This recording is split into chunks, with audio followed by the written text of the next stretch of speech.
देख रहे हैं अवाम के उठाए गए सवालात, हालत आजरा पर तबसरों, तज्जियों, खबरों पर मुहित प्रोग्राम न्यूज लाइन रिदा सैफी के साथ।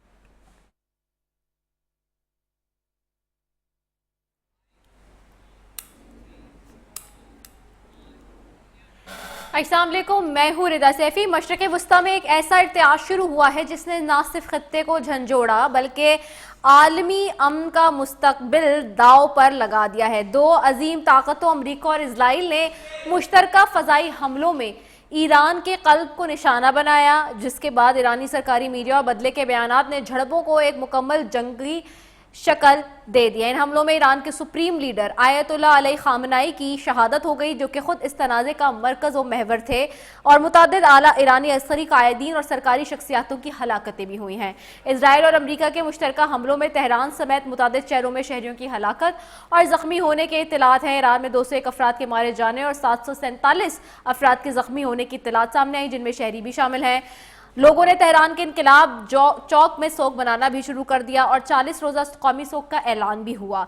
ईरानी फौज और पासदारान इनकलाब ने अमरीका, इसराइल और मशरक़ वस्ता में मौजूद अमरीकी फौजी अड्डों और पासदारान इनकलाब ने अमरीका, इसराइल और मशरक़ वस्ता में मौजूद अमरीकी फौजी अड्डों पर जवाबी मिसाइल ड्रोन हमले शुरू किए हैं, जिनमें कई ममालिक शामिल हैं, जिनमें ममालिक जैसे सऊदी अरब, मुत्तहिदा अरब अमारात, कुवैत, बहरीन, कतर और उर्दन भी निशाना बने हैं। खलीजी ममालिक ने ईरान की मिसाइल हमलों की शदीद मुखालफत की और कुछ ने उसको बैनुल अक़वामी कानून की खिलाफ वर्जी भी करार दिया। सवाल यह है कि आगे क्या होने वाला है। माहिरीन का ख्याल है कि तसादुम एक मुख्तसर जंग से कहीं आगे बढ़कर तवील सिफारती और अस्करी बहरान में तब्दील हो सकती है। ये जंग मजीद जारी रही तो इस जंग में बहुत सारे मुमकिन मनफी नताइज हो सकते हैं, जिनमें से एक, आलमी तेल मंडी में बहरान और कीमतों में इजाफा देखने को मिल रहा है। 2, खलीजी ममालिक में सलामती खतरात पैदा हो गए हैं, जिससे इनके ममालिक में जो फॉरेन नेशनल्स हैं वो वापस चले जाएंगे। 3, दहशतगर्द तंजीमों की जानिब से मौक़े का फ़ायदा उठाया जा सकता है। 4, इंसानी नकल मकानी के रुझानात शिद्दत इख्तियार कर सकते हैं। और 5वां ये कि इलाकाई ताकतें जैसे तुर्की, रूस और चीन अपने मफादात के लिए अपने प्रॉक्सीज सामने ला सकते हैं। दूसरा सवाल यह है कि इस जंग के पाकिस्तान पर क्या असर पड़ने वाले हैं। याद रहे कि ये हमारे ही वज़ीर आज़म थे माशाल्लाह से कि जिन्होंने सदर डोनाल्ड ट्रंप को नोबेल प्राइज देने की सिफारिश की थी। वजीर आजम शहबाज शरीफ को का आइए वो बयान भी सुन लेते हैं जो नोबेल का प्राइज देने पे इक्तिफा थे और इसरार कर रहे थे। Today again I would like to nominate this great president for Nobel Peace Prize because I genuinely feel that he is the most genuine and most wonderful candidate for Peace Prize because he has brought not only peace in South Asia, saved millions of people, their lives. और उस वक्त भी जब ये बात वो कर रहे थे तो आपने पीछे खड़ी हुई एक मुल्क की जो है बड़ी अहम शख्सियत को देखा था कि वो उस वक्त भी बड़ी हैरान और परेशान कुन जो है मिले जुला रुझान दे रही थी। और आज भी फिर वो देख के दोबारा क्लिप आपको अंदाज़ा होता है कि आखिर क्या हुआ। खित्ते में बढ़ती हुई कशीदगी पाकिस्तान में दहशतगर्दी और सिक्योरिटी के खतरात में इजाफा कर सकती है। दूसरी तरफ पाकिस्तान के अमेरिका के साथ ताल्लुकात भी बेहतर हैं और ईरान के साथ पाकिस्तान का एक तारीखी ताल्लुक है और हमसाया मुल्क है, ब्रदर मुस्लिम ममालिक है। तवाज़ुन बरकरार रखते हुए दोनों तरफ से ताल्लुकात को मैनेज कैसे करेगा। सवाल, जंग मजीद तवील हुई तो क्या इंसानी नकल मकानी के रुझानात शिद्दत इख्तियार कर सकते हैं। सवाल, और फिर बात यह है कि अमेरिका और इजराइल के मुश्तरका हमलों के बाद सूरत हाल महदूद रहेगी या बाकायदा जंग में जो तब्दील हो गई है ये जंग लंबे अरसे तक चलेगी। सवाल, इसी सब पर बात करेंगे जी। मेरे साथ सबसे पहले मौजूद हैं यासिर रहमान है जी, सीनियर तज्जाकार हैं आप और अपना प्रोग्राम भी करते हैं पाकिस्तान टेलीविज़न पे, उनको खुशामदीद कहेंगे जी। यासिर रहमान साहब, बहुत शुक्रिया आपके कीमती वक्त का। आप कैसे देखते हैं इस सारी सूरत हाल को? जी बहुत बहुत शुक्रिया रिता। ये सारी की सूरत हाल जिस तरह से इवॉल्व हो रही है और जिस तरह से एस्केलेशन लैडर जो है वो दिन ब दिन हम देख रहे हैं बढ़ते हुए, तो उससे यकीनन एक आम शख्स भी अंदाज़ा लगा सकता है कि आने वाला जो वक्त है वो मज़ीद सख्त होता जाएगा। मज़ीद ममालिक जिसमें इंडिया दिया गया है, यूरोपियन कंट्रीज़ का, ब्रिटेन का, कि वो भी इसके अंदर शामिल हो सकते हैं। आज भी 3 तैयारे जो हैं लड़ाका तैयारे अमेरिका के, वो बेशक फ्रेंडली फायर के नज़र हो गए, वो भी इसी तरीके से कल अमेरिकी जो फौजी हैं वो मारे गए और प्रेसिडेंट ट्रंप ने अपनी स्पीच में ये बात कही कि मज़ीद अमेरिकी फौजी भी मारे जाएंगे। तो इससे हमें यही अंदाज़ा होता है कि अमेरिका के पास जंग को रोकने के हवाले से कोई ऐसी स्ट्रैटेजी मौजूद नहीं है। ना इजराइल की जो बयानात आ रहे हैं उसके पास है, और ईरान की जानिब से जिस तरह के बयानात आए हैं, उन्होंने कहा कि हम तवील जंग के लिए मनसूबाबंदी कर चुके हैं और तवील जंग का जो सिलसिला है वो जारी रखा जाएगा। तो इस सारी सूरत हाल को देखते हुए मालूम ये पड़ता है कि ये मामला यहाँ पे रुकेगा नहीं, बल्कि ये आगे जाता जाएगा। लेकिन यहाँ पे कुछ सवाल बहुत ज़रूरी हैं समझने के लिए, मुझे जैसे एक अदना से सहाफ़त के और इंटरनेशनल रिलेशंस के स्टूडेंट्स के लिए भी, कि क्या वजह है कि रूस और चीन जिनके हवाले से ये कहा जाता था कि अभी सुपर पावर नहीं है, दुनिया मल्टीपोलर बन गई है, उनकी तरफ से कोई इक़दामात नहीं किए जा रहे। यूएनएससी का इजलास बेशक होता है, पाकिस्तान बड़े ज़बरदस्त अंदाज से ईरान के हिमायत करता है। ईरान में जो कुछ गैर इंसानी तौर पर जो मामलात हो रहे हैं इजराइल की जानिब से हो रहे हैं या उसके इत्तेहादियों की जानिब से हो रहे हैं, उसकी मजम्मत करता है और इसी तरीके से ईरान उसका शुक्रिया भी अदा करता है। लेकिन बाकी हम देखते हैं तो हमें निशस्तन गुफ्तन बर्खास्तन के अलावा कुछ नज़र नहीं आता। खलीजी ममालिक अपना जो मामला है वो सामने रखते हुए नज़र आते हैं, लेकिन इस जंग को रोकना कैसे है, इसको डीएस्केलेट कैसे करना है, इसके हवाले से कोई मामला सामने नहीं आता। तो ये मामला आगे चलेगा, अभी रुकने का वाला सिलसिला मुझे तो नज़र नहीं आ रहा। जी ठीक हो गया, नज़र नहीं आ रहा है। ब्रिगेडियर नादिर मीर को मैं खुश आमदेद कहूँगी, रिटायर्ड हैं, दिफाई तज्जाकार हैं। ब्रिगेडियर साहब की तरफ जाऊँगी। ब्रिगेडियर साहब, ये जो सिचुएशन इसका कि मर्ज हुई है, आप इसको कैसे देखते हैं? क्या एनालिसिस है आपका? मशरिक़ वस्ता के जो हालात हैं वो भी हम सबके सामने हैं। इजराइल और अमेरिका ने मिलकर ये सारा जो है एक तरीके से अगर ये कहा जाए कि पूरे खत्ते को जंगी जुनून में धकेल दिया है, तो ये गलत नहीं होगा? मिड ईस्ट में ये जंग जो शुरू हुई है, ये एक वाइडर और बड़ी जंग बनती जा रही है और बुनियादी तौर पे ये एक जियो पोलिटिकल वॉर है। इसको पाकिस्तान में और कुछ और जगह लोग कोई और रंग देने की कोशिश करते हैं। Where is the war of geopolitics. Iran के अपने इंटरेस्ट हैं, इसराइल का अपना इंटरेस्ट है, अमेरिका का अपना इंटरेस्ट है, जिसको जियो पॉलिटिक्स कहते हैं, मुल्कों के जो इंटरेस्ट होती हैं। और इसमें जो ईरान ने सबसे बड़ी गलती की पहले दिन से और अभी तक करता जा रहा है, ईरान की बात कर रहा हूँ, वो ये है कि वो गल्फ अरब कंट्रीज पे उसने हमला किया और करता जा रहा है। उसका नतीजा ये हुआ है, लेटेस्ट सिचुएशन है कि अब सऊदी लेड जीसीसी ने फैसला किया कि they will unite to fight Iran. वो पहले अमेरिका और इसराइल लड़ रहे थे और अगर इनके कोई अड्डे या बेस या कोई चीज इस्तेमाल भी हो रही थी, एक्टिव पार्टिसिपेंट्स नहीं थे या जंग नहीं लड़ रहे थे ईरान के खिलाफ। अब तो उन्होंने ऐलान कर दिया कि वो जंग लड़ेंगे। तो जितने ममालिक हैं ये मतलब दूसरे लफ्जों में ये वॉर जो है, it will be not only Israel and America fighting Iran, also the gulf Arab country GCC जो है। एक तो ये अभी ब्रिटेन ने भी अनाउंस कर दिया, क्योंकि साइप्रस के ऊपर ब्रिटिश आरएफ बेस पे अटैक किया ईरान ने, कि वो भी ईरान से जंग लड़ेगा और फ्रेंच एयरक्राफ्ट कैरियर भी उधर आ रहा है। तो मुख्तलिफ मुल्क जो है वो इस जंग में एंटी ईरान अलायंस या एंटी ईरान वॉर जो है उसमें शामिल होते जा रहे हैं। जबकि शुरू में ये जंग जो थी इसराइल की और अमेरिका की थी। और मैं खाली डिफेंस एनालिस्ट नहीं हूँ, मैं जियो पॉलिटिशियन और मिलिट्री हिस्टोरियन हूँ, लिखता हूँ। ईरान का इंटरेस्ट ये था, होना चाहिए था कि इस वॉर को वो कन्फाइन करता सिर्फ यानी महदूद रखता इसराइल तक आइडियली, और नहीं है तो अमेरिका तक, क्योंकि वो वैसे बड़ी ताकत है उसके सामने। अब वो जितने दुश्मन इकट्ठे हो जाएंगे तो उतनी उसकी जंग उसके खिलाफ हो जाएगी। ये जो पाकिस्तान में होती है तकरीरें, ये सारी जज्बाती तकरीरें होती है। ये वही लोग हैं पाकिस्तान में जो कहते थे सद्दाम हुसैन जीत जाएगा, गद्दाफी जीत जाएगा, उसामा बिन लादेन जीत जाएगा। तो जंग में ये चीजें इस तरह नहीं होती। जंग में वॉर पोटेंशियल या जो मुल्कों की ताकत या जंगी ताकत पे जंगी जीती जाती है, जंगी काबिलियत के ऊपर समझिए। तो इसमें जितने मुल्क ईरान के खिलाफ आ रही है, ये ईरान के इंटरेस्ट के खिलाफ है। और इस वक्त ईरान का इंटरेस्ट ये है, मैं ईरान के फेवर में बोल रहा हूँ, कि वो अमन के लिए जाए। उसके लिए सबसे पहले it should reach out to its neighbours, क्योंकि ये बाकी मुल्क जो जंग लड़े चले भी जाए तो हम ना तो उधर ही रहना होता है, वो तो चले नहीं जाते ज्योग्राफिक जो नेबर्स हैं। और इसके अलावा अब दूसरे ममालिक जो है, तुर्की पे भी हमला हुआ है ईरान का, उसकी अमेरिकन बेस के ऊपर। अब वो बढ़ेगी, अगर तुर्की रिस्पॉन्ड करता है तो तुर्की के साथ पाकिस्तान के बहुत क्लोज ताल्लुकात है। लोगों को अंदाजा नहीं है कि how close we are Pakistan is with Turkey strategically, मैं फौजी नुक्ते नजर से बात कर रहा हूँ। उसी तरह पाकिस्तान का सऊदी के साथ डिफेंस एग्रीमेंट है, तो ये बात अगर बढ़ जाती है तो जाहिर है पाकिस्तान किस साइड पे जाएगा? आप बताएं, पाकिस्तान उन मुल्कों के साथ जाएगा जिनके साथ उसका एग्रीमेंट है, विच आर फाइटिंग ईरान। तो ये एक अजीब सी, कॉम्प्लिकेटेड सी, कंफ्यूज सी वॉर बन रही है। और इसमें सबसे इंटरेस्ट जो सबका इंटरेस्ट जो है वो है कि अमन लाया जाए और इस वॉर को डिफ्यूज किया जाए। जबकि पाकिस्तान में जो मीडिया आप देख लें, मीडिया, सोशल मीडिया, वो जज्बाती तकरीरें कर रहे हैं। अगर आप ईरान के पॉइंट ऑफ व्यू पे देख लेना, इसको चलाएं आगे, मतलब वॉर गेम करें आगे, 1 हफ्ता करें, 1 साल करें, एंड ऑफ द डे में सबका नुकसान होगा, लेकिन सबसे ज्यादा ईरान के लोगों का नुकसान होगा। तो वो ऑफ कोर्स वो नहीं चाहते, हमारा हमसाया भी है, हम तो नहीं चाहते किसी का नुकसान हो। पाकिस्तान तो अफगानिस्तान का भी नुकसान नहीं करना चाहता था। ये जो पाकिस्तान ने ऑपरेशन किया, ये मजबूर होकर अफगानिस्तान की दहशतगर्दी की वजह से किया, वरना कितने सालों से दहशतगर्दी हो रही थी।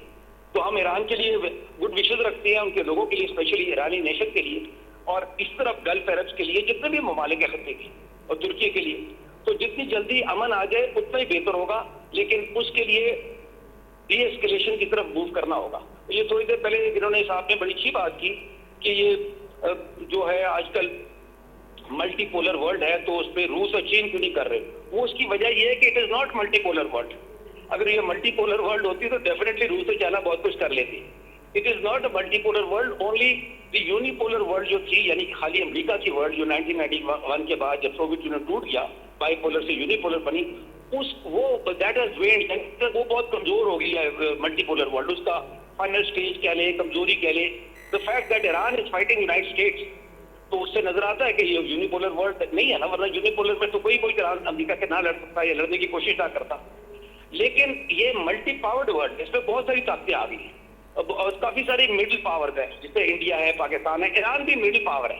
ठीक है, Iran is not a global power. मैं जियो पॉलिटिक्स के लिए आपसे बात एक्सप्लेन कर रहा हूँ, ज्यादा लोगों को पाकिस्तान में इल्म नहीं है इसका।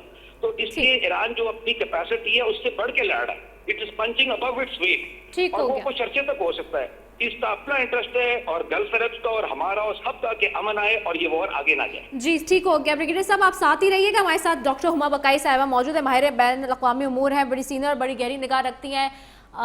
मैंने 1-2 आपके तज्जिए देखे लाइव फेसबुक के ऊपर भी। मैम वेलकम करेंगे आपको प्रोग्राम में। और बड़ा मुदल्लल आप बयान करी थी, उसके अंदर जो चीज़ें इस वक्त चल रही हैं, बड़ी एस्केलेशन हम देख रहे हैं। ईरान, अमेरिका, इजराइल की जो जंग शुरू हुई है उसके अंदर पूरा मशरक़ वस्ता ही नहीं बल्कि हम देख रहे हैं कि दीगर ममालिक भी अब शामिल होने के दर पे खड़े हुए हैं। एंड हैविंग सेड दैट, हम देख रहे हैं कि जिस तरह से इजराइल और अमेरिका ने इसमें पहल की है और सबको एक जंगी जुनून में धकेलने की कोशिश की है, आप क्या कहेंगी? देखिए, मेरा ख्याल है कि इस वक्त एक ग्रॉस मिसकैलकुलेशन हुई है, क्योंकि तकरीबन कोई 48 घंटे है ना, 57 आवर्स हुए हैं जंग को इस वक्त। तो 57 आवर्स में ईरान ने जो कुछ अमेरिका और इजराइल ने मिलकर किया था, उसके बाद उन्हें लगा था कि ईरान घुटने टेक देगा, या एलिमिनेशन ऑफ टॉप लीडरशिप के बाद ईरान में या तेहरान में सड़कों पर जश्न होगा। और वो अर्ज भी कर रहे थे कॉन्स्टेंटली लोगों को कि वो निकले और हुकूमत की बागडोर संभाल लें और इस हुकूमत को गिरा दें। तो उनका ऑब्जेक्टिव उनके हिसाब से तो लेस देन 24 to 30 आवर्स में पूरा हो जाना था। लेकिन इसके बिल्कुल बरक्स सूरत हाल इमर्ज हुई है। वो ये कि अगर फॉल्ट लाइन्स थी तेहरान में, तो वो लोग जुड़ गए हैं और लोग निकले जरूर सड़कों पर, लेकिन हुकूमत के फेवर में निकले, सोग मनाने के लिए निकले। आज भी तेहरान यूनिवर्सिटी के बाहर निकले, सोग मनाने के लिए निकले। तो मैं आपसे गुजारिश करूं कि ऐसा लग रहा है कि थोड़ी सी तकदीर उल्टी पड़ गई है। और फिर ईरान ने एक स्ट्रेटजी अपनाई कि इस इंस्टेंट जवाब दिया। यूजुअली ईरान जवाब देने में वक्त लगाता है, उसने फौरन जवाब दिया और वाइड स्प्रेड जवाब दिया, जिसमें उसने पूरी गल्फ स्टेट्स को अपने समझिए दायरे में ले लिया। तो कोई मुल्क नहीं बचा है इस वक्त गल्फ स्टेट्स का जहां वहां अटैक ना हुए हैं।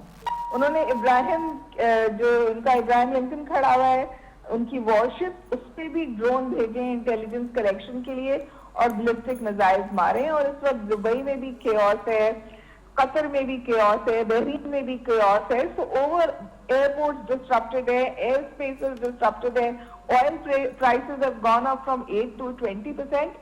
तो एक ग्लोबल डिस्ट्रप्शन जो है वो हो गई है। इस तरह बहुत सारे ममालिक हैं वहां एंटी अमेरिकन संजीव मुजाहरे शुरू हो गए बशमूल पाकिस्तान। ये डिस्ट्रप्शन अमेरिका एक्सपेक्ट नहीं कर रहा था और उसके साथ साथ उनके कोई 3-4 फौजी भी मारे गए। America does not have an apatite for body bags. तो मुझे और उन्होंने कुछ डैमेज कंट्रोल करने के लिए पेंटागन ने भी एक प्रेस कॉन्फ्रेंस भी की है और उसको ये स्पिन देना चाह रहे हैं कि अब जंग वो चलाएंगे और उनके हाथ में ये किस तरह खत्म होगी। हफ्तों का टाइम दे रहे हैं, उन्होंने कहा ये जंग हफ्तों चलेगी। लेकिन कल उन्होंने एक्चुअली फ्यू आवर्स पहले प्रेसिडेंट ट्रंप ने कहा था मैं ईरान से बात करने को तैयार हूं, तो जवाब में ईरान ने कहा कि मैं आपसे बात करने को तैयार नहीं। और कांग्रेस ने उनको कहा है कि जो पेंटागन की हमें ब्रीफिंग मिली है इससे हमें कोई जवाब नहीं मिलता कि ये वॉर जो है ये प्रीएम्प्टिव है, तो आपने ये वॉर अमेरिका पे क्यों थोपी है। तो बहुत सारे सवाल अमेरिका के अंदर से, गल्फ की बिगड़ती हुई सूरत हाल, ईरान की डिफाइंस, जहां मेरा ख्याल है कि ईरान की स्ट्रैटेजी ये कि इतना पेन इन्फ्लिक्ट करो, इतनी तकलीफ दो कि ये पीछे हटे। ये इस वक्त का सिनेरियो है। अब देखना ये है कि इस सिनेरियो को ईरान सस्टेन करता है या अमेरिका सस्टेन करता है। जाहिर है मिलिटरीली ईरान, अमेरिका और इजराइल की मिलिट्री माइट से जंग नहीं कर सकता। हाँ, वो तकलीफ जरूर पहुंचा सकता है और वो पूरी कोशिश कर रहा है कि मुकम्मल तकलीफ पहुंचाए। अच्छा, एक चीज़ इसमें और भी है ना डॉक्टर साहिबा, वो ये कि दो इसमें पॉइंट्स और है, मैं चाहूँगी कि उस पर भी थोड़ी सी बात करें। एक तो ये हम देख रहे हैं कि एक बड़ा नैरेटिव बनाया जा रहा है या नैरेटिव चला है इस हवाले से। डॉक्टर साहिबा है हमारे साथ लाइन, या लाइन ड्रॉप हो गई? अच्छा, लाइन ड्रॉप हो गई है। चले हम कोशिश करते हैं उनसे दोबारा वो करने की। There is some issue with the connectivity, will try to talk with her again. In the meanwhile मैं जरा यासिर रहमान साहब की तरफ भी जाती हूँ। यासिर साहब, दो चीज़ें जो कि बहुत ज़्यादा इंपॉर्टेंट है इसमें, दो पॉइंट्स। एक तो ये कि जी कहा जा रहा है कि जी ईरान ने हमला कर दिया मुस्लिम ममालिक पे, जो कि नैरेटिव ऐसा नहीं है। खुद ईरान की एम्बेसी और कॉन्सुलेट से भी कल, चूँकि जैसे हम फॉरेन अफेयर्स कवर करते हैं तो हम उस लम्हा व लम्हा वहाँ से अपडेट्स हमें मिल रही थी। उन्होंने कहा कि प्लीज़ इसको करेक्ट करें और ये इंटरनेशनल मीडिया तो चले वेस्ट मीडिया कर रहा है प्रोपेगेट, लेकिन आप तो ना करें कि जी हमने कोई मुस्लिम ममालिक पे अटैक नहीं किया, हमने उन बेसिस को अटैक किया जहाँ से हमारे ऊपर हमला हो रहा है, यूएस बेसिस जो है जहाँ जहाँ मौजूद हैं। तो उन्होंने कहा प्लीज़ इसको डिफ्रेंशिएट करें इस बात को। एक पॉइंट। दूसरा ये कि हम ये देख रहे हैं कि जी इस बात का माजी में भी बार बार गमाजी होती रही है कि जी अमेरिका हमेशा इसी चीज़ को ब्लेम करता रहा है या कोई ना कोई बहाना बनाता रहा है। जब उसने सद्दाम हुसैन पे किया, उसने इराक पे किया, उसने शाम में किया, उसने कहीं पे भी हमला किया, वहाँ यही होता रहा। लेकिन बाद में पता चला कि जी वहाँ पे तो कुछ मिला नहीं उनको, और फिर वो जो है इतनी लंबी फहरिस्त है अपने लोगों की मरवाने की। अपने लोगों को उन्होंने उन जंगों में धकेला, अफगानिस्तान में भी धकेला, हर जगह किया, और उसके बाद उनको गिव अप करना पड़ा। अब आज भी वो इसी तरह से कर रहे हैं। वो जो रिजीम चेंज की बात करते हैं तो लोग पूछते हैं कि भाई आपका क्या लेना देना है, आप अपने काम से काम रखें, आप अपने मुल्क के अंदर देखें। लेकिन नहीं, आज उनके मुल्क में, अपने ही मुल्क के अंदर उनके खिलाफ प्रोटेस्ट हो रहे हैं और बहुत चिक चिक के हो रहे हैं। आज हमने देखा मुख्तलिफ ममालिक में बशमूल अमरीका के कितने सारे स्टेट्स में बहुत ज़्यादा खुल के प्रोटेस्ट हुए। तो ये जो दो पॉइंट्स, आप इस पर क्या कहेंगे?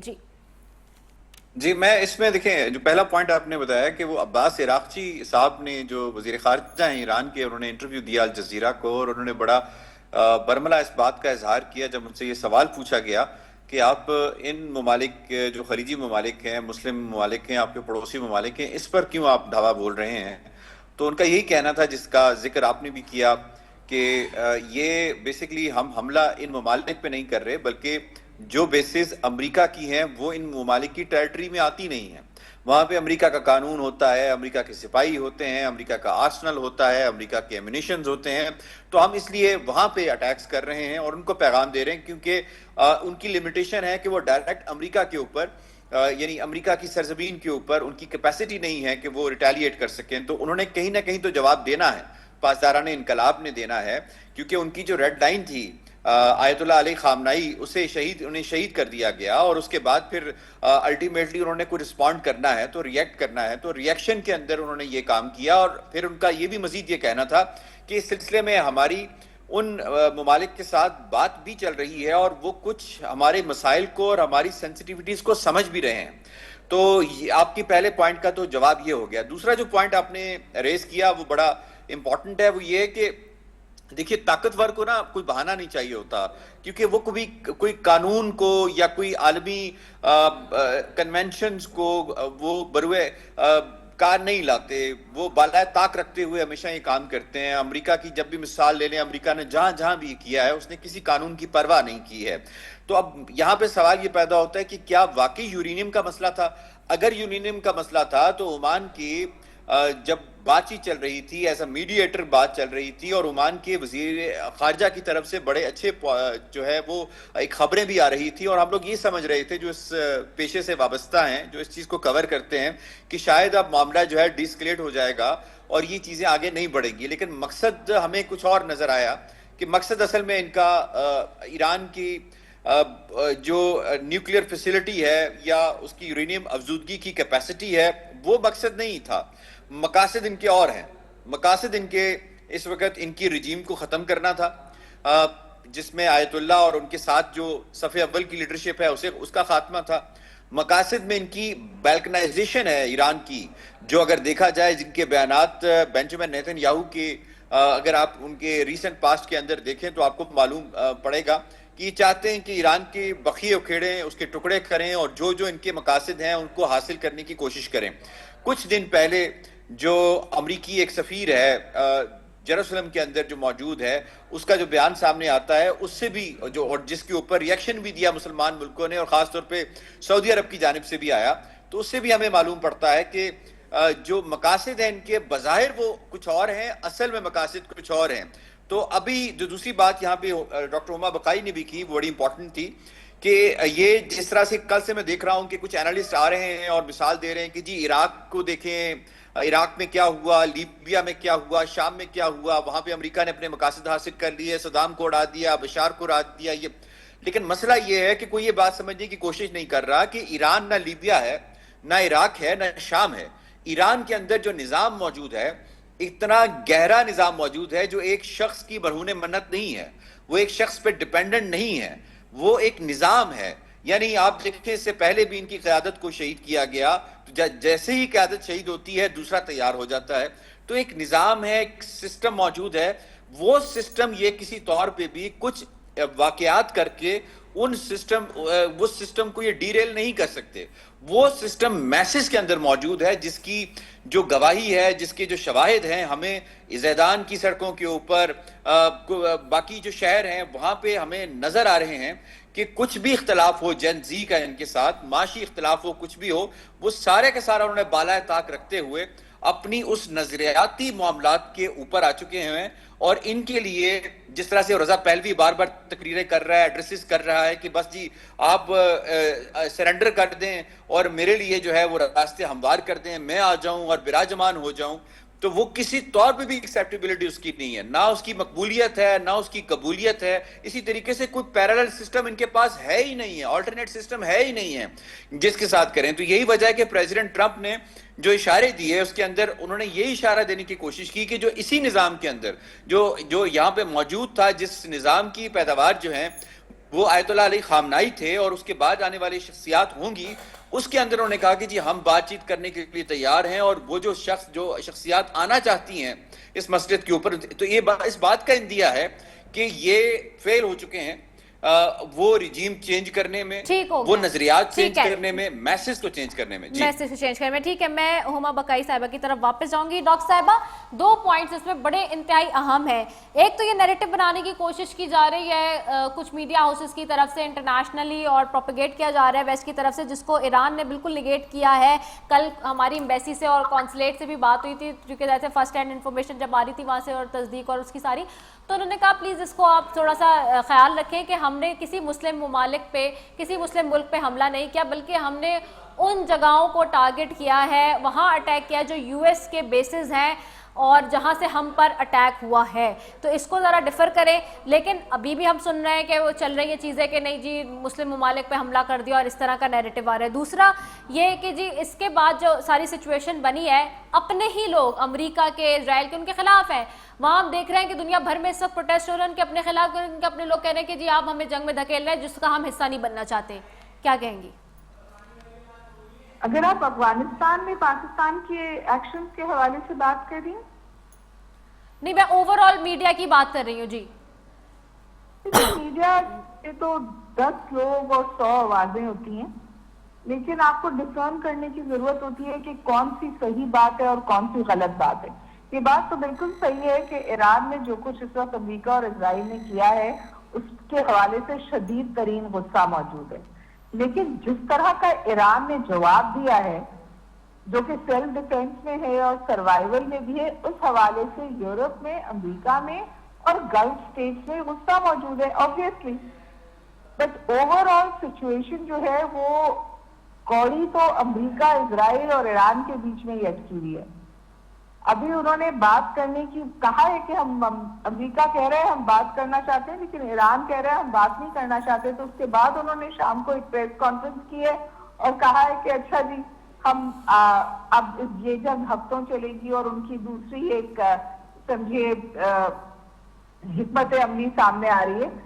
मीडिया में इस वक्त क्योंकि कई जंगे हैं ना, आप देखें हम मिडिल पावर वाले इरा में हैं, यूक्रेन में एक जंग है, अफगानिस्तान से हमारा कॉन्फ्लिक्ट है, इंडिया से अभी कॉन्फ्लिक्ट खत्म हुआ है, सुडान में एक मसला खड़ा हुआ है, middle east is up in flames.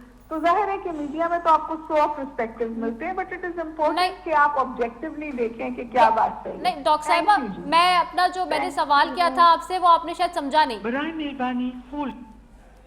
अच्छा डॉक्टर साहिबा मेरे ख्याल से वो समझी नहीं सवाल, और यासर खैर उसका जवाब बहुत अच्छी तरीके से दे चुके हैं ऑलरेडी। ब्रीडे नादिर है हमारे साथ लाइन पे भी? अच्छा ठीक हो गया है, मैं वापस यासिर की तरफ ही आती हूँ। यासिर चले, ये तो एक और मामला है ना कि जो हमारे सामने इस वक्त बना हुआ है। दूसरा मामला ये भी है कि जो अब जो टॉक्स की बात हो रही है, ईरान बात करने के लिए तैयार नहीं है। ऑफकोर्स वो एक ऑफेंसिव सिचुएशन में आ चुका है, उनके इतने बड़े सुप्रीम लीडर को आपने असैसिनेट किया है, और अब अमेरिका कह रहा है कि जी हम बात करेंगे लीडरशिप से। कौन सी लीडरशिप से बात करेंगे? इस वक्त तो हम ईरान में जो देख रहे हैं उसमें तो क्लियर कट नज़र आ रहा है कि वो अपने ही उस लीडरशिप के साथ खड़े हैं जिस लीडरशिप को उनके अगेंस्ट खड़ा करने की अमेरिका और इजराइल की कोशिश थी। वो कोशिशें तो जाहिर सी 72 घंटे बन गए, अब वो ज़ाया हो गई, ज़ाइल हो गई उनकी कोशिश। वो उस कोशिश का तो नतीजा उस तरह नजर नहीं आ रहा। देखिए इसमें सब अच्छा भी नहीं है किरण, हमें इसको भी देखने की जरूरत है कि ईरान की इन्हीं लोगों की सफ़ों के अंदर कुछ ऐसे लोग मौजूद हैं जिनकी वजह से इस्माइल हानिया की शहादत होती है, जिनकी वजह से इनके जो सदर हैं थे, जो साबिक सदर थे, उनकी शहादत होती है, जिनकी वजह से आयतुल्लाह अली खामनाई की शहादत होती है, जिनकी वजह से इनके जो टॉप के टियर 1 के जर्नैल हैं उनकी शहादत होती है।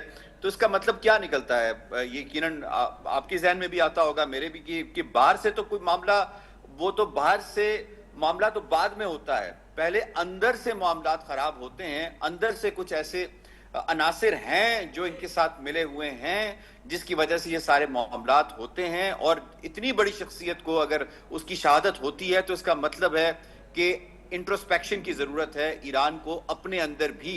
ये बहुत बड़ा सवाल है इस वक्त ईरान के लिए कि वो अपने हालात को देखें, अपने मामलात को देखें कि ये सिलसिला वो रुकने का नाम ही नहीं ले रहा, चाहे उनके टॉप के साइंटिस्ट हों, जर्नैल हों, सियासतदान हों, आयतुल्लाह तक बात आ गई। जिसका नाम अमेरिका और इजराइल ने लिया उसकी उन्होंने जान ली। और ये आसान नहीं होता जब तक कि अंदर का जो मामला है, अंदर के जो लोग हैं वो ना मिले हुए हैं। दूसरी बात ये है कि उनका एक जो नाम दिए थे आयतुल्लाह अली खामनाई ने कि अगर उनकी शहादत हो जाती है तो ये वो लोग हैं। बदकिस्मती के साथ उनमें भी जो बेशतर लोग हैं उनकी शहादत हो चुकी हुई है।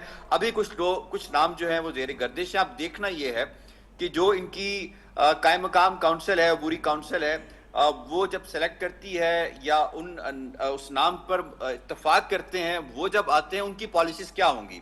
अगर तो उनकी पॉलिसीज अमेरिका के हवाले से फ्लेक्सिबल होंगी, बातचीत, अफ़ाम तफ़हीम, हिकमत अमली इसके ऊपर होंगी, तो अल्टीमेटली हम ये कह सकते हैं कि एक ऐसी रिजीम आ चुकी है जिसने फ्लेक्सिबिलिटी दिखाई है, जो अमेरिका चाहता है, जो इजराइल चाहता है कि हमारे जो भी मुमकिना तौर पर अहदाफ थे वो हम हासिल कर पाएं, उसी सूरत में हो सकते हैं कि जब जो आने वाली रिजीम है जो इस तरह की मैसेजिंग करे, बातचीत से हटकर फ्लेक्सिबिलिटी के हवाले से करे, यूरेनियम की आज़ूदगी के हवाले से करे, इनकी बातें मान जाए, तो उससे फिर हम समझ सकते हैं कि जी इनकी मतलब की जो रिजीम आ चुकी है। अगर रिजीम उसी सिलसिले को बरकरार रखती है जो आयतुल्लाह अली खामनाई जिसको लेकर चले हैं, तो फिर ये मामला आगे बढ़ता हुआ नजर आएगा और फिर हम ये कह सकते हैं कि रजीम का इंतखाब वो हुआ है जो उन्होंने किया था। जी राइट। सो ब्रिगेडियर साहब की तरफ जाती हूँ। ब्रिगेडियर नादिर मीर साहब, आपको आवाज आ रही है सर?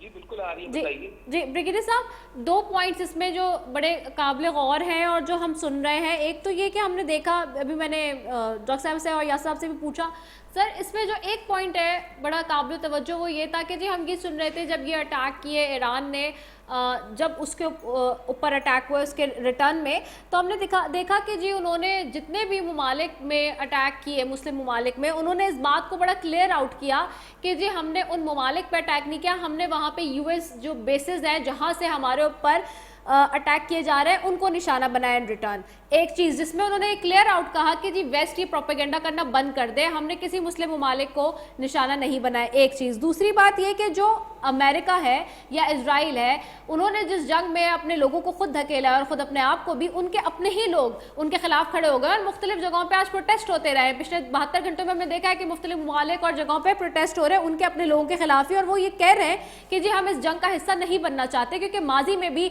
जहाँ जहाँ उन्होंने जंग का मैदान खोला, चाहे वो अफगानिस्तान हो, इराक हो या कोई शाम हो, कोई भी जगह, वहाँ पे ये कैटेगोरिकली नजर आया कि वो फेल हो गए जिन बेसिस पे उन्होंने जंगों का आगाज किया। क्या कहेंगे? दुबई मरीना में कोई मिलिट्री बेस नहीं है किसी की, और ना ही दुबई एयरपोर्ट जो है, दुबई एयरपोर्ट में खाली दुबई के ये अमेरिका के लोग जो अमेरिकी नहीं होते, सारी दुनिया के लोग गुजरते हैं वहां से। तो ये जो ईरान का क्लेम है बिल्कुल गलत है। उसने मिलिट्री टारगेट्स को भी किया स्ट्राइक, ऑयल साइट्स को भी किया और सिविलियन साइट्स को भी किया। और ये मैं ईरान को क्रिटिसाइज नहीं कर रहा, मैं ये क्लियर कर रहा हूँ कि जंग में सब कुछ होता है, ये भी कर रहे हैं, इसराइल और अमेरिका भी कर रहे हैं। ये जो अटैक्स कर रहे हैं वो खाली मिलिट्री टारगेट्स को तो नहीं कर रहे, उसमें तो दूसरे सिविलियन टारगेट्स भी होते हैं, चाहे जान के करते हैं, गलती से लगता है या एरर हो जाता है, और मतलब these things happen in war. तो इसलिए जब जंग है ना, इट्स अ वेरी वेरी, मतलब मेरा सब्जेक्ट है, मैं खाली ये वॉर से ये जितने लोग करते हैं इनको पूछिए आपने कोई जंग देखी है या फील्ड में गए हैं या कुछ पता भी है आपको जब व्हाट इज वॉर। बात करना तो आसान है, but if you had no experience about anything तो फिर जरा मुश्किल होता है ना उसको समझना। और मैं पढ़ाता भी हूँ सब्जेक्ट को at the highest level by the वे। बात ये कि इस वक्त जो जंग है वो जितनी फैलेगी वहां उसमें सबका नुकसान होगा, लेकिन सबसे ज्यादा ईरान का नुकसान होगा। ये कोई नहीं समझ रहे कि रिगार्डलेस ऑफ क्या प्रोटेस्ट हुए, प्रोटेस्ट तो वो जब सदाम से लड़ रहे थे अमेरिकन तो तब भी हो रही थी, अभी तक हो रही है, 9/11 हुआ था तब भी हो रही थी।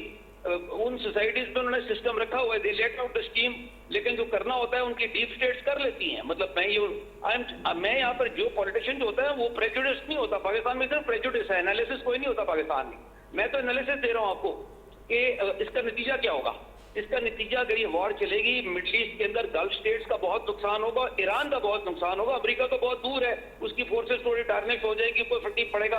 वो वियतनाम में 50,000 लोग मरवा दिए थे, उन्होंने कितने अफगानिस्तान में कर दिया, तो they are used to this. तो इसीलिए वो, और उन्होंने इसलिए करना है कि उन्होंने वॉर इंडस्ट्री चलानी है अपनी अमेरिका ने, और उन्होंने अपनी फौज को चलाना है। That's how they are global power and the leading power of the world. तो ये उनको नुकसान तो ज़ाहिर है उनको बहुत ज्यादा होगा, तो उनको भी फर्क पड़ता है, लेकिन अभी तक कोई इतना बड़ा नुकसान नहीं हुआ अमेरिका का। उन्होंने ईरान की आधी नेवी तो डुबो दी है। तो मैं ये एक्सप्लेन कर रहा हूं कि जो आप मिसमैच है ना पावर का, आप वो समझने की कोशिश करें। ये फर्क तब पड़ता कि अगर लैंड फोर्सेज यानी जमीनी फौज अमेरिका की, इसराइल तो खैर दूर है, बहरहाल अगर एलाइड फोर्सेज ये ईरान को इन्वेड करती या करें, तो फिर वहां जो उनकी रेवोल्यूशनरी फोर्सेज हैं, ईरान के लोगों में जोश है, बहादुर हैं, हिस्ट्री है, ज्योग्राफी उनके फेवर में है, उनका जो सारा रेवोल्यूशनरी कल्चर बना हुआ है, तो वो ये फोर्स बहुत बॉक डाउन होगी, इसकी बहुत कैजुअल्टीज होंगी, इनका बहुत नुकसान होगा अमेरिकनों का, जैसे अफगानिस्तान में हुआ, थोड़ा सा इराक में हुआ, वियतनाम में बहुत हुआ था वगैरह। लेकिन ये तो वो जंग नहीं लड़ रहे। और दूसरा ये है कि पैसा जो है, सारा पैसा तो गल्फ अरब का लग रहा है इसमें, कुछ अमेरिका का लग जाएगा, यूजियों को लग जाएगा, तो ईरान का इसमें एज ए नेशन बहुत ज्यादा नुकसान होगा। मेरा समझने की बात यह है, कोई पूछ नहीं रहा कि जंग किस बात पे हो रही है, देखिए पहली बात ये कि I teach this, war is to be fought if you can win it. अगर आप जंग जीत सकते हैं ना तो फिर आप जंग करें, जो भी जंग आपने करनी है। अगर जंग नहीं जीत सकते तो फिर you should try other means, diplomacy है, उसके अंदर पॉलिसी ऑप्शंस हैं। ये नहीं होता कि 100 या 100 के आपने हथियार डाल देने हैं। ये मतलब this is an uneducated sort of a view ना, जिनको हु आर अनइनिशिएटेड, इनको पता ना हो सब्जेक्ट का। बात ये कि इसके अंदर जो रिक्वायरमेंट है दूसरी साइड की, यानी इसराइल की, अमेरिका की, वो जो मांग रहे हैं उसमें यूरेनियम की एनरिचमेंट का सब्जेक्ट है और मिसाइल्स का सब्जेक्ट है, उनकी रेंज का सब्जेक्ट है। ईरान के ऊपर किसी की फौज या किसी का झंडा नहीं आएगा, हुकूमत ईरान की रहेगी। इस रिजीम के पास जो अभी आई है, इनके पास अभी भी ऑप्शन है, जो अभी रिजीम है जितनी भी हो गई, क्योंकि इसमें दोनों साइडों का नुकसान हुआ और आगे जाके सबका नुकसान होगा। लेकिन इनके पास ऑप्शन है कि उन्होंने पावर पे रहना है इस रिजीम में, प्रेजेंट रिजीम की बात करो, या जो भी सीट सेलेक्ट करते हैं। अच्छा अगेन डिप्लोमेसी ये चलाएं। राइट। अगर नहीं चलाएंगे तो ये मेरी बात नोट कर लें। अब जितने मुल्क आते जा रहे हैं ना इसके खिलाफ, you will see what happens. देखिए ना, जब ब्रिटेन लड़ेगा ना, यूएस लड़ेंगे, तो नेटो आप समझे अलायंस का वो आर्टिकल 5 इन प्लेस आ जाएगा, सारे मुल्क यूरोप के आ जाएंगे, फारिश के बहुत से मुल्क आ जाएंगे, 40-50 मुल्क इकट्ठे करेंगे। गल्फ अरब ने ऑलरेडी अनाउंस कर दिया है। तो आपका क्या ख्याल है कि ईरान तो जो मर्जी कर ले, अगर वो इतनी बड़ी कोलिशन, वर्ल्ड कोलिशन बन जाएगी तो उसका एंड रिजल्ट क्या निकलेगा आपके ख्याल में? आप बता दें मुझे। ठीक हो गया। अच्छा सर, इसमें एक चीज़ और बताइएगा। अब जैसे अभी आपने ये कहा कि ये जंग एक बड़ी उसमें उसका शक्ल इख्तियार कर लेगी और जाहिर सी बात है अनाउंसमेंट्स भी हम देख रहे हैं बहुत सारे ममालिक की हो रही हैं। अच्छा, हैविंग सेड दैट, अब ये बताइएगा कि प्रेसिडेंट ऑफ अमेरिका जो है, यानी कि इस वक्त डोनाल्ड ट्रंप जो है, वो इतने अरसे से इस बात को लेते थे एज अ प्रेसिडेंट कि जी मेरी वजह से जंगें रुकी, जंगें नहीं हुई। उन्होंने बड़ा क्रेडिट लिया पाकिस्तान और इंडिया की जंग के हवाले से भी, वो हर जगह जिक्र और तस्करा करते रहते हैं। उसके अलावा भी उन्होंने बहुत सारी जंगों का कहा कि जी फला जगह पे नहीं हो जाए। अब ये जो एस्केलेट उन्होंने किया है और ये इस जंग को जो उन्होंने इनिशिएट कर दिया है और इसमें जो कूद गए वो, और कूदे ही नहीं बल्कि उन्होंने बहुत सारे ऐसे काम कर दिए जो बहुत ज़्यादा इस वक्त ग्रीव और एंगर का जो है वो शिकार होगा। और उसके बाद इतना लंबा ये जंग की तरफ महाज खुल गया है, तो क्या अब भी वो इस बात के लिए कह सकते हैं कि जी मुझे नोबेल प्राइज़ के लिए आप नॉमिनेट करें या मैं जो है वो पीसफुल इंसान हूँ? ये I think this is irrelevant कि नोबेल प्राइज उसको मिलता है या नहीं मिलता, या नॉमिनेट करते हैं या नहीं करते। इशू तो ये है कि ये बहुत बड़ी जंग बन रही है जो आप समझ नहीं रहे। इट इज वर्ल्ड वॉर, अगर ना सही तो it is world at war now. ये जो अभी हो रहा है मिडिल ईस्ट में, it is world at war. World war का मतलब यह है कि ग्रेट पावर, जो पॉलिटिकल टर्म्स में इस्तेमाल कर रहा हूँ, ग्रेट पावर जैसे सेकंड वर्ल्ड वॉर में जर्मनी था, जापान था और United States, Soviet Union, British Empire, ये सारे, बट फ्रांस भी बड़ी पावर थी उस जमाने में बाय द वे। तो ये ग्रेट पावर जब लड़ती है तो उसको ग्रेट वॉर कह लिया, वर्ल्ड वॉर कह लिया। इसमें मसला ये जो मैं बार बार रिपीट कर रहा हूँ कि वन साइड पे there is a global power called United States और उसके साथी ये सारे इकट्ठे हो गए और इकट्ठे करते जाते हैं। आप देखें, आप मेरी प्रेडिक्शन सुन रहा हूं, मेरी बड़ी प्रेडिक्शन है, कल तक आप देखेंगे कितने और मुल्क जंग में आ जाएंगे ईरान के खिलाफ। और फिर पता है क्या, फिर इनका एम भी अभी ये है, अभी जिधर तक ईरान ने लड़ लिया है, सक्सेस अचीव किया है, ये गुड टाइम है। देखिए, there is a time for war and a time for peace. अभी एक और दूसरा होता है, एक होता है मैक्सिमम एम, होता है मिनिमम एम। आप जब बात करते हैं ना, जंग करते हैं या डिप्लोमेसी करते हैं, दोनों तरफ war and diplomacy go side by the way. Clausewitz की कोटेशन है ना जिसपे जंग होती है, war is condition of policy. तो आप जब भी करते हैं तो आपका एक मैक्सिमम है होता है कि ये तो हमने हासिल करना है, और एक मिनिमम होता है ये, और एक दरमियान में होता है कि अगर कुछ भी नहीं तो ये हमने हासिल करना है। तो इस वक्त जो असल इशू है वो ये है कि इस स्टेज पे अगर पीस ईरान डिप्लोमेसी और पीस पे जाता है तो उससे Iran will be able to achieve more. अगर वो नहीं जाता और ये वॉर बिल्कुल टोटल वॉर बन जाती है तो Iran will be totally destroyed. ये मैं बार बार कह रहा हूँ, जो उसके सपोर्टर्स है, सिंपथाइजर्स है, वो ये समझना नहीं चाहते ईरान के। मैं ये कहने की कोशिश कर रहा हूँ। ठीक हो गया। अगर ईरान समझता है तो वो संभल जाएगा, नहीं समझता तो फिर बहुत मजीद संगीन नताइज आ सकते हैं। ब्रिगेडियर टैन नादिर मीर ये बात कर रहे थे, दिफाई तज्जाकार, और यासिर रहमान से जगह डॉक्टर हुमा बकाई माहिर बैनुल-अक़वामी उमूर हमारे साथ मौजूद थे। नाज़रीन, इसी के साथ जी अपनी मेज़बान से दीजिए इजाज़त। पाकिस्तान जिंदाबाद।